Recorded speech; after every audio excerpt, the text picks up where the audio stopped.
Raise your hand if you like to have more wisdom. Let me see. All right. Raise your hand if you like to have more wealth. Raise your hand if you like to have more wine. Oh, well, today because of budget constraint, we don't have wine. But that was a trick question. But a few months ago in November, when I was in the Middle East, I asked these questions. And, this is a very conservative society. So I asked this question, raise your hand if you like to have more wine. And one guy, sitting in the back of the room with the headgear, instinctively he raised his hand up. And everybody started staring at him.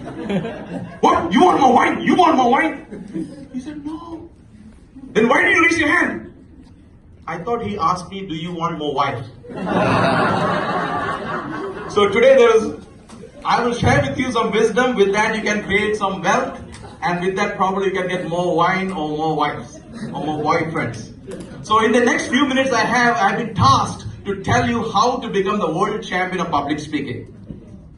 Would you be interested in that? Yes. Alright, but truth be told, I am the most unlikely person to become the world champion of public speaking because by nature I am very shy, reserved and introverted.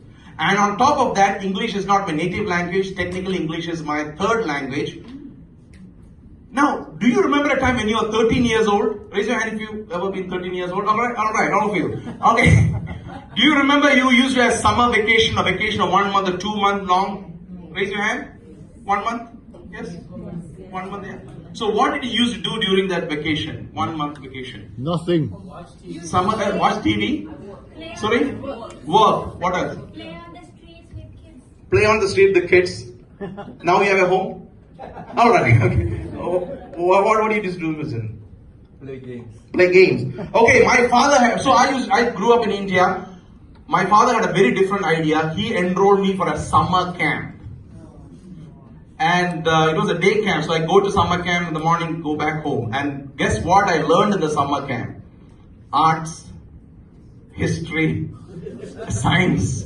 So that's how I spent my summer. That's a very cost-effective solution for us. So fun. Yeah, so fun. Yeah. So I listened to all lectures throughout the day. And on the final day of the camp, everyone was given to a task. The task was the course leader or the program leader asked everyone to come up to the front of the class and tell the class what you want to become when you grow up. So I thought this was my chance to impress more girls by saying something amazing. So one by one people came to the front of the class and started sharing their dreams. And when my chance came, I came and stood in the front and I started with a pause. And I followed up with a pause. And all the girls started leaning forward. They thought I'm going to say something very profound. And my friends in the front row said, Manoj, say something. And the course leader said, say something. And I stood there looking around for about 5 minutes. And the course leader didn't want to prolong her suffering. So she said, you can go and take a seat. Now guess what did I do after that? You paused. Paused. At home I paused. After that, I did do nothing. Of course I went to sit down. But I didn't do nothing for the next 20 years. Of course, graduated, started working, but I found others getting out of me, but I've never figured out how to express myself, get others to listen to you, get others to agree with me. That's a skill I didn't learn. But I knew that's a skill I had to learn, but I didn't learn. But then magic happened after about 20 years. Before I tell you the magic, what happened is something changed in me that I got invited to speak to audiences as big as 20,000. That means people are sitting as far as the eyes could see. I've been invited to speak in front of people from more than 142 countries.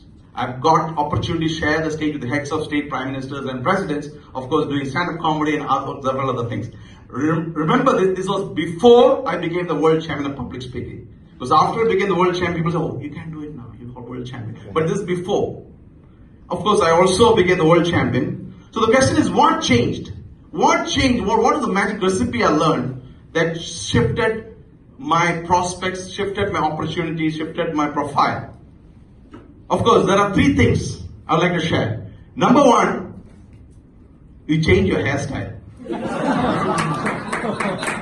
I don't know why after you shave your head, people started to respect you. Only they notice you walk in the room, oh, somebody has come. Oh, the world champion of golf. Yeah, so you need to buy a razor, Gillette. Okay, buy a. Number two, I rededicated myself to the art of public speaking. I realized this, if you have only one skill, you can have time to learn only one skill, learn this skill because this skill is a foundation for all other skills you can learn.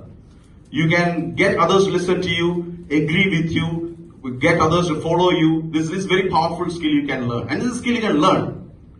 Of course, I learned neuroscience, psychology, physiology, storytelling, humor, and all other techniques that help me to build the foundation in public speaking because I rededicated myself to the art of public speaking. Of course, after I became the world champion, I've interviewed on major channels like BBC, CNBC, along with the very